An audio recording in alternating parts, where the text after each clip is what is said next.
সুপ্রিয় দিনী মা-বোনেরা, আসসালামু আলাইকুম ওয়া রাহমাতুল্লাহ। ইসলামিক রোমান্টিক গল্পে আপনাদের সবাইকে স্বাগতম।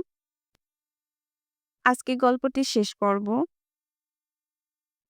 যদিও জানি গল্পটা শেষ পর্যন্ত যেতে গিয়ে একটু লম্বা হয়ে যাবে। আশা করি ধৈর্য সহকারে শুনবেন, সাথেই থাকবেন। আসলে একটা মেয়ে একটা পরিবার থেকে আসার পর শ্বশুরবাড়িতে যদি সে হয় পর্দাশীল, একটু আল্লাহর রাস্তায় চলা, তাহলে তার যে কতটা কষ্ট, কতটা ত্যাগ আর ধৈর্যর পরীক্ষা দিতে হয় শ্বশুরবাড়ির পরিবারে, সেটাই আপনাদের সাথে শেয়ার করব। আসলে বলে না, একজন মানুষ যদি দিনদার হয় একটা পরিবারে গেলে, সে সবাইকে দিনের রাস্তায় আনার জন্য আপ্রাণ চেষ্টা করে। যেটা আমি করেছি আলহামদুলিল্লাহ। আমার শাশুড়ি সবসময় আল্লাহর রাস্তায় ছিল, ৫ ওয়াক্ত নামাজ পড়তো, অনেক পরহেজগার ছিল। আলহামদুলিল্লাহ আমার স্বামীও ছিল দিনের রাস্তায়। কিন্তু আমার শ্বশুরবাড়ি আর বাকি সদস্যগুলো নামাজ পড়তো না, কেউ আল্লাহর রাস্তায় ছিল না, তারা ছিল দুনিয়ামুখী। তো তাদের কাছে ইমানের দাওয়াত যতই আমি দিতে যাই, আল্লাহর দাওয়াত, ইমানি কথা, কখনো তারা সরাসরি ভালোভাবে নিত না। অনেক কটূক্তিক কথা বলতো হুজুরনি বিয়ে করে আনছে। আমাকে হুজুরনি বলতো সবাই। আবার বলতো যে গেলেই বয়ান শুরু করে। ওয়াজ নসিহত তার কাছে অনেক আছে। আমার যা, ননদরা এগুলো বলতো তাদেরকে দিনের কথা বলতে গেলেই।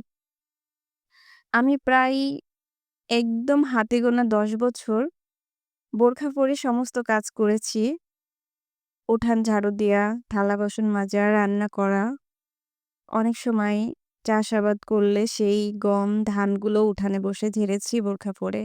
তো সবাই এরকম আমাকে বলেছে, "এরকম কয়দিন করবে? শীতের সময় কি করতে পারবে? গরমের সময় কি বোরখা পরে কাজ করতে পারবে?" কিন্তু আসলে কি, যার ভিতরে আল্লাহর ভয় থাকে, আল্লাহর সন্তুষ্টি যার মনের ভিতরে থাকে, আল্লাহ তার প্রত্যেকটা কাজ সহজ করে দেয়। আলহামদুলিল্লাহ আমার কোনোদিন কোনো কষ্ট হয় নাই। টানা ১০ টা বছর করে গেছি, আমার কিচ্ছু হয় নাই। আমি কখনো বুঝতেই পারি নাই। আল্লাহ আমার জন্য সবকিছু এত সহজ করে দিয়েছে। আর সবসময় আমার প্রিয় স্বামী আমার পাশে ছিল, আমাকে সাপোর্ট করে গেছে, আমাকে সহযোগিতা সবকিছু। আসলে তার সাথে আমার এমন একটা সম্পর্ক, যদি প্রত্যেকটা স্বামী-স্ত্রীর ভিতরে এরকম সম্পর্ক থাকে, আমার মনে হয় সেই ঘরটা জান্নাতের বাগান হয়ে যায়। আর আলহামদুলিল্লাহ আমার শাশুড়ির কথা কি বলবো? একদম আমার মায়ের মতো। সে তার সন্তানদের চেয়েও যেন মনে হয় আমাকে বেশি ভালোবাসে। আমি সবসময় নামাজ পড়ে এই দোয়াটা করেছি, আল্লাহ আমি যেন তাদের খেদমতে কোনো ত্রুটি না থাকে।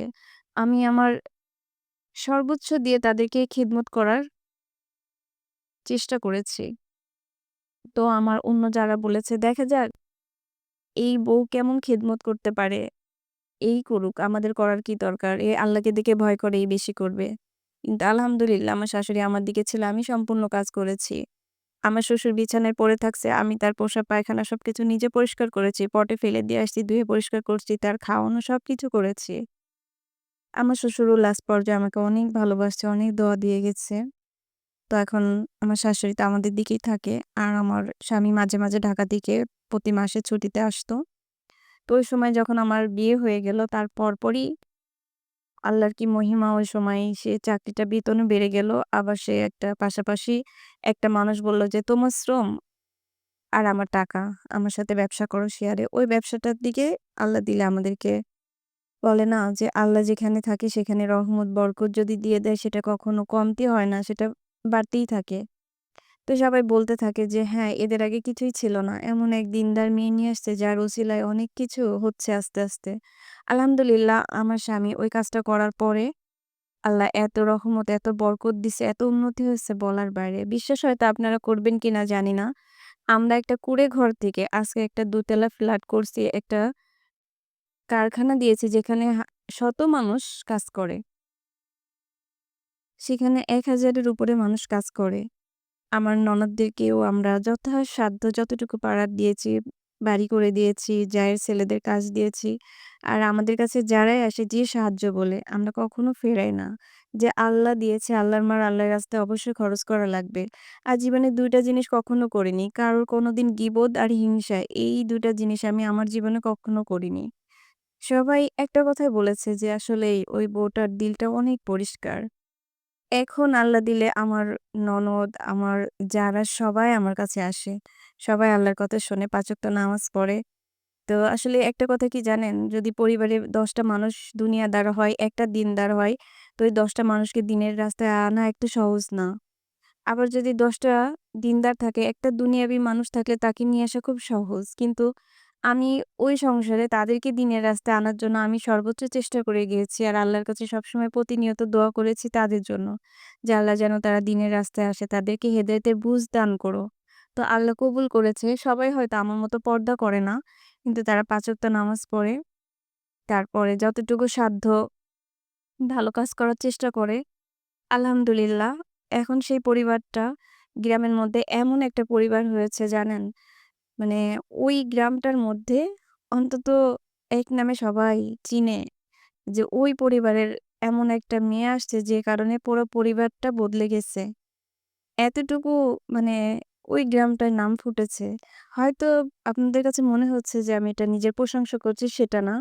কিন্তু আল্লাহ বলে না যদি কাউকে সম্মান দিতে চাই আর সে নিজেই পারে। আর যদি কাউকে অসম্মান করতে চায় সেই করাই। কারো সাধ্য নাই। আসলে জানেন না ওই গ্রামে যত ছোট, ছোট বাচ্চা আছে আমার আশপাশে আমি সবাইকে কোরআন তেলাওয়াত শিখিয়েছি। মুরুব্বি যারা আছে তাদেরকে শিখিয়েছি। আমি জীবনে কখনো দুনিয়ার কথা বলি নাই। যারা আসছে আমি আসমানের উপরের কথা আর জমিনের নিচের কথা বলেছি। সবসময় তাদেরকে এক আল্লাহর দাওয়াত দিয়েছি। এক রাসূলের কথা বলেছি।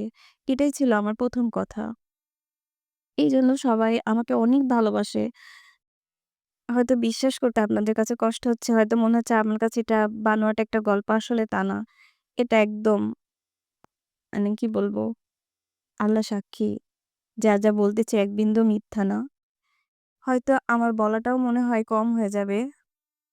এতটাই মানে ওই মানুষগুলো আমাকে ভালোবাসে, আজ আমাকে স্নেহ করে।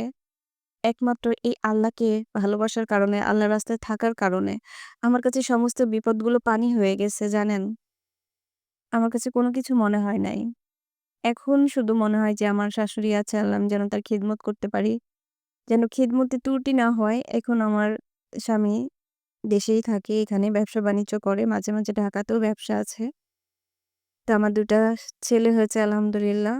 ২ টাই আল্লাহর রাস্তায় দিয়েছি। এখন তো ঘরের ভিতরে সবকিছু হয়েছে। এখন বাইরে যেতে হয় না আলহামদুলিল্লাহ। এই আরকি সত্যি দিনী বোনরা আমার, আমি যতটুকু বলেছি এক বিন্দু মিথ্যা না। সবটুকুই সত্য। আর মিথ্যা বলে কাউকে আমি অনুপ্রাণিত করতে চাই না। আমি চাই সত্যটা জানুক, তারা দিনের পথে এগিয়ে আসুক। আমাদেরকে চলে যেতে হবে কবরে। তো আসলে আমার ২৫ বছর জীবনে যে আমি কষ্ট করি নাই তা নাই। কত রাত গেছে আমি না খেয়ে থাকছি। যখন আমার স্বামী অনেক অল্প বেতনে চাকরি করত। আমার শ্বশুর-শাশুড়িকে খাইয়ে দিয়েছি, দিয়ে হয়তো আমি বলেছি যে, "আমি পরে খাবো।" ঘরে যেয়ে রাত্রে পরে খাবো এরকম বলেছি। তো তারা বৃদ্ধ মানুষ মনে করেছে খাবার আমি পরে খাবো। কিন্তু খাবার ছিল না। আমি ১ গ্লাস পানি খেয়ে শুয়ে পড়ছি আল্লাহর কাছে শুকরিয়া আদা করে। যে আল্লাহ এটাই আমার কাছে আলহামদুলিল্লাহ। আমি কখনো তাকে ফোন দিয়ে বলি নাই যে আমি খাবার খাই নাই। সে যে টাকাটা পাঠিয়েছে সেটা দিয়ে চলতে অনেক কষ্ট হয়েছে। কিন্তু আমি কখনো কষ্টকে কষ্ট মনে করি নাই। আমি মনে করেছি যে আমার রাসূলের ঘরেও ৩ দিন চুলায় আগুন জ্বলে নাই। আমার প্রিয় নবীর স্ত্রীরাও কত না খেয়ে থেকেছে। এই যে ফাতেমাতুজ জোহরা যিনি জান্নাতের সর্দারিনী তিনিও তো কত না খেয়ে থেকেছে। তাদের জীবনকে কথা অনুসরণ করে নিজের খোদাকে ভুলে গিয়েছি। ক্ষিধা কখনো মনে করি নাই। একবেলা না খেয়েও থেকেছি তবুও আমি যাদেরকে খাবার দিলে যারা খুশি হবে তাদেরকে খাইয়েছি। আমার বাসায় কেউ আসলে আমি তাকে না খেয়ে কখনো যেতে দিই না। আলহামদুলিল্লাহ এখন আল্লাহ আমাকে অনেক কিছু করার মতো তৌফিক দিয়েছে। আমি প্রতি রমজানে গ্রামে যারা আছে তাদেরকে একবেলা খাওয়ানোর চেষ্টা করি। যার যতটুকু দেওয়ার সামর্থ্য তাদেরকে দেই। আমার আত্মীয়স্বজন সবাইকে করি, চেষ্টা করি। জানি না আল্লাহ কতটুকু কবুল করে। এটাই আরকি। তবে একটা কথাই আপনাদের বার্তা দিব যে অবশ্যই পর্দা করবেন, আল্লাহর রাস্তায় থাকবেন। আল্লাহ সমস্ত কিছু করেন আল্লাহর মালিক। আজকে যা শুনলেন এতে একটা বিন্দু মিথ্যা নাই। আল্লাহ শুনতেছে আমি বলতেছি। তো এটাই আরকি। কখনো ধৈর্য হারাবেন না। দুঃখ কষ্ট মানুষের জীবনে আসবে। তবে সেখানে আল্লাহ পাক সাহায্য করবে যদি তার রাস্তায় থাকেন। আর আমাদের জীবনে হয়তোবা কষ্ট ছিল কিন্তু ভালোবাসার অভাব ছিল না। ভালোবাসাটা ছিল ভরপুর, বিশ্বাসটা ছিল ভরপুর। আমাদের ভিতরে কোনো অশান্তি ছিল না। কোনো সন্দেহর তালিকা ছিল না। কোনো বিবাদ ছিল না। ঘরটা ছিল যেন জান্নাতের বাগানের মতো। তাই হয়তো আজ এত বছর পরে আপনাদের সাথে কিছু কথা শেয়ার করে গেলাম। আশা করি আমার এই কথাগুলো আপনাদের কানে পৌঁছালে কিছুটা হলেও অনুপ্রাণিত ভালো লাগবে যে আপনাদের মতোই একটা বোন, আপনাদের মতোই সবকিছু। দেখেন তো আমি আল্লাহর রাস্তায় থাকছি, আল্লাহর রাস্তায় করছি। আরো কিছু মানুষকে দিনের পথে নিয়ে আসতে পেরেছি। কেন আপনারা পারবেন না? আপনারাও পারবেন। আপনারাও আল্লাহকে ভয় করুন। আল্লাহকে সন্তুষ্টের জন্য সবকিছু করুন। বলে না, আল্লাহ বলে যদি আমার কাজ তুমি করতে চাও সেখানে আমি সহজ করে দিই। তা আপনারাও আল্লাহর কাজ করতে যান, আল্লাহ সহজ করে দেবে। পরিশেষে সবার জন্য দোয়া করি। সবাই আমার জন্য দোয়া করবেন। আমি যেন আরো কিছু মানুষকে আল্লাহর রাস্তায় নিয়ে আসতে পারি। মৃত্যুর আগ পর্যন্ত আমি এই পথে যেন অবিচল থাকতে পারি। তো সবাই ভালো থাকবেন, সুস্থ থাকবেন। আল্লাহ হাফেজ।